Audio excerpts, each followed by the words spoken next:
नमस्ते। पतंजलि योग सूत्र साधना पाद सूत्र नंबर 20। द्रष्टा दृशिमात्रः शुद्धो अपि प्रत्यया अनुपश्यः। यहाँ पर ऋषि पतंजलि ने और गहराई से दृष्टा के स्वरूप की बात की है। तो हु इज दृष्टा एंड व्हाट इज दृष्टा? दृष्टा दृशिमात्रः means drashta is just the witness. Job of drashta is to witness. And शुद्ध अपि means कैसा है दृष्टा का स्वरूप? शुद्ध, शुद्ध चैतन्य, क्रिस्टल क्लियर। तो जो दृष्टा है वो सिर्फ देखता है और प्रकृति में जो कुछ भी घट रहा है उसका कारण दृष्टा ही है। कई बार अविद्या के कारण मन में उठने वाली हर एक घटना को मैं ही मन हूं समझ लेते हैं। There are 4 works of mind, which is thought. विचार कहां पर आते हैं? मन में। Then intention, इच्छा कहां उठती है? मन में। अभिव्यक्ति, that is representation, is also happens in mind.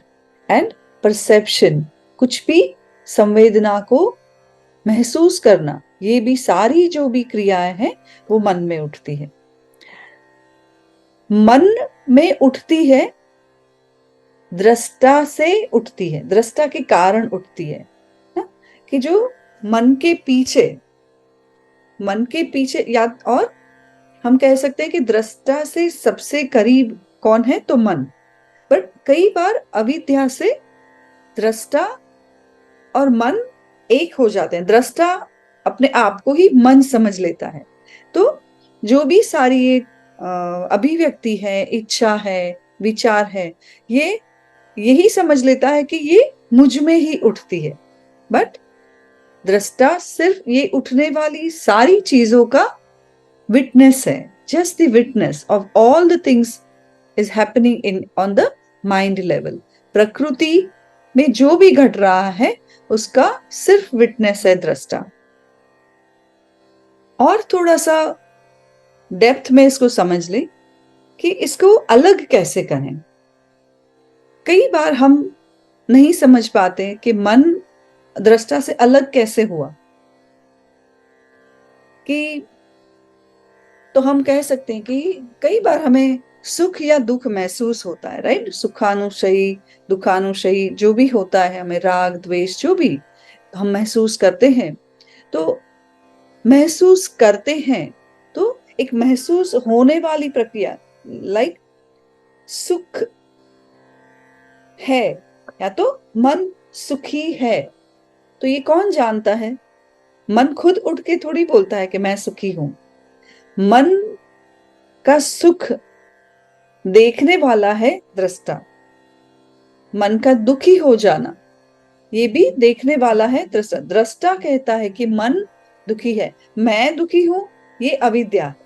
मैं सुखी हूं, ये भी अविद्या है। बट अगर witness, by just witnessing, not labelling and not judging, we can separate our mind on the level of seer ना।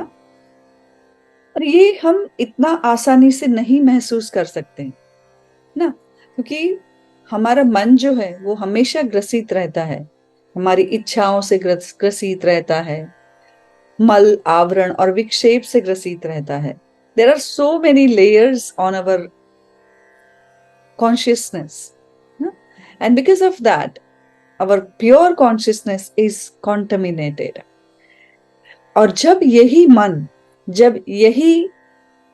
मन शांत हो जाता है, इच्छाओं से मुक्त हो जाता है, अंतर्मुखी हो जाता है और अपने शुद्ध स्वरूप में एक हो जाता है, एकाग्र हो जाता है, वहीं पर ये समझ में आ जाता है कि मैं ही शुद्ध चैतन्य स्वरूप, आत्म स्वरूप, मैं ही दृष्टा हूं और मैं मन नहीं हूं. So here Rishi has explained very nicely that drashta drashi matrah शुद्धो अपि प्रत्यय अनुपश्यः, कि जैसे ही क्लियर पानी में अगर हम एक तालाब है और उस तालाब के पानी के अंदर हम देखते हैं तो हम हमारा ही रिफ्लेक्शन देख सकते हैं ना. वैसे ही एक अगर पानी स्थिर है तो हम हमारा रिफ्लेक्शन देख सकते हैं, बट अगर वही पानी में ripples, there are so many ripples on the surface, we cannot see ourselves, the reflection of ourselves we cannot see. So to see the seer, our mind should be silent, introvert and focused. Namaste.